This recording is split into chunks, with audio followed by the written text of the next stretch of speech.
This is the User Adoption Podcast with your host, Henrik de Gyor. Who are you and what do you do? Hi, my name is Rome Chopra, and I'm the co-founder and CEO of Walkthrough. So one of the challenges that we've seen within the marketplace for any company that's going through this digital transformation is how do you get your users onboarded and adopting a solution like a technology web-based application or a website. So what Walkthrough does is it creates a user experience layer that sits on top of your web application or website and guides them through as if someone was sitting next to you in real time. So I got the idea because I saw my grandfather struggling with Facebook. And I sat down with him one day and I said, I give you these video tutorials, I've given you these text documents, PDFs and whatnot, but you're not able to upload the profile picture that you want. Why is that?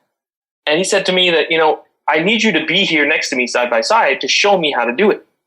Similarly, as we see this with older adults, we see this with any type of individual or user coming to an application for the first time or an existing power user, there's always going to be a need for some type of hand-holding or guidance.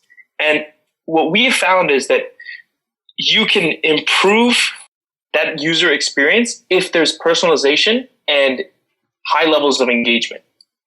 Rome, how are you involved with user adoption? I'm involved with user adoption because one of the startups, Walkthrough, but basically I understood the challenge from my grandfather's perspective and then chose to put it in the enterprise lens.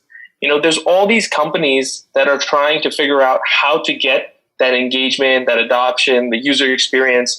And what we found is that if you can improve that user adoption angle, then you can actually increase so many other benefits that come with it. And it's not really a talked upon topic. So my involvement is from the startup lens, but I take it on from a personal challenge as well, because I've seen this in volunteering aspects that I've done, nonprofits that I've worked with, etc. Everyone has the same issue.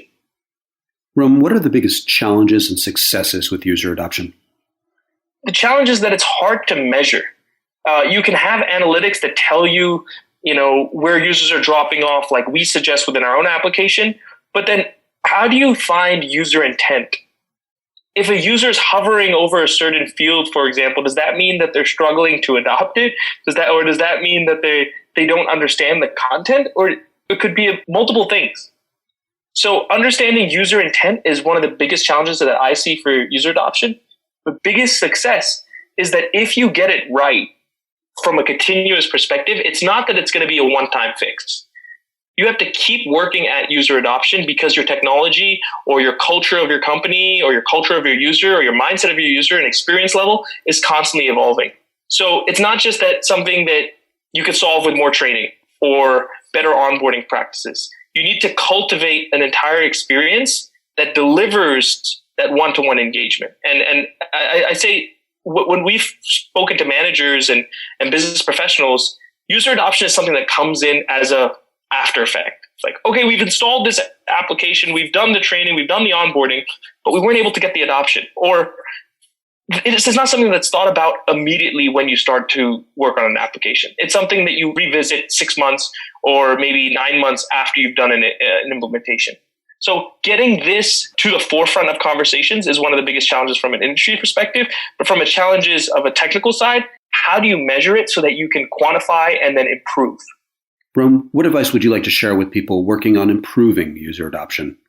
I'd like to say that obviously you need to get in touch with more individuals like Henrik and understand what type of materials are out there, because it's more of an art in some angles more than a science. Like we can have as many analytics platforms out there, et cetera, to dive in deep. But then there's the other side of getting the culture. Everyone is resistant to change for the most part, and you have like change tolerance within your organization. So some people will be really excited to try new software, whereas others will be like, not really sure if this is my thing. And they want to see the champions or the power users go through it first. So I'd like to say, you make this more of a conversation of how you can solve user adoption from day one, rather than make it the after effect that then gets revisited, right? So before you even install a new software, make sure you're having that conversation with, okay, what can we do to improve adoption from day one? Does it mean better training? Does it mean better onboarding? Does it mean that we have to support our users more and more? And that's one of the biggest takeaways I would like to share with people that are trying to improve it. There's a larger angle to it, though, which is not clearly understood. See, companies say that users and their employees are using a software. This means that they're not utilizing the full software potential. There's underutilization of the technologies that are in place. They're using it, but not adopting.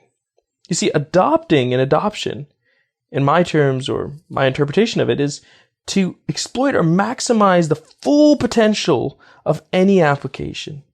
For example, you have your employees that are supposed to be using Salesforce, but you find towards the end of the quarters, they're exporting everything. Instead of putting them into reports in Salesforce, they're using Excel and then presenting it to you as a spreadsheet.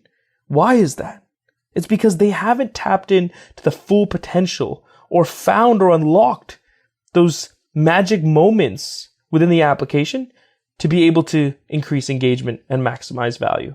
So therefore, companies are missing out on these SaaS licenses and not getting the ROI that they expect just because of adoption.